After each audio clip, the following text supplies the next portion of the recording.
రీసెంట్గా జరిగిన ఆర్ఆర్బీ ఎగ్జామ్స్లో రేషియోస్ నుంచి క్వశ్చన్ వచ్చింది. అయితే ఈ క్వశ్చన్ని సాల్వ్ చేయకుండా చూసి పెట్టేయచ్చు. ఎలానో చూద్దామా.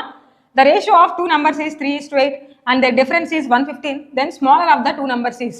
క్వశ్చన్ మీనింగ్ అర్థమైందా? ఒక టూ నెంబర్స్ తీసుకున్నారు, ఆ రెండింటి రేషియో 3:8 ఉండిద్దంట. అయితే వాటి డిఫరెన్స్ 115 ఉండిద్దంట.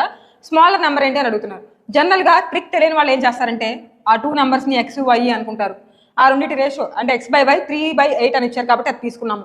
నెక్స్ట్ డిఫరెన్స్ 115 అని ఇచ్చారు కాబట్టి y - x 115 అని తీసుకున్నాం. ఈ రెండు సాల్వ్ చేస్తే ఆన్సర్ వస్తుంది. ఇలా తెప్పిస్తారు. ఇలా అసలు ఏమి చేయొద్దు, జనరల్గా చూసి పెట్టేయచ్చు. ఎలానో చూద్దాం చూడండి. రేషియో ఆఫ్ టూ నెంబర్స్ 3:8 అని ఇచ్చారు. అండ్ ఇక్కడ మీరు అబ్జర్వ్ చేస్తే స్మాలర్ నెంబర్ ఏంటి అని అడుగుతున్నారు. ఈ రెండింటిలో స్మాలర్ నెంబర్ ఏంటి? 3 కదా. సో మన ఆన్సర్ 3 మల్టిపుల్ అయి ఉండాలి. అది చెక్ చేసుకోవాలి. 3 మల్టిపుల్ చూడండి. 3 మల్టిపుల్ అయి ఉండాలి అంటే సమ్ ఆఫ్ ద డిజిట్స్ అనేది 3 టేబుల్లో పోవాలి. ఇక్కడ చూడండి 8 + 4 = 12, 12 + 1 13 వస్తుంది. 3 టేబుల్లో పోదు. 9 + 4 = 13, 13 + 1 = 14, 3 టేబుల్లో పోదు. 5 + 9 = 14, 14 3 టేబుల్లో పోదు. నెక్స్ట్ 6 + 9 = 15, 15 3 టేబుల్లో పోయిద్ది. ఆన్సర్ ఏంటి ఇప్పుడు? అదే.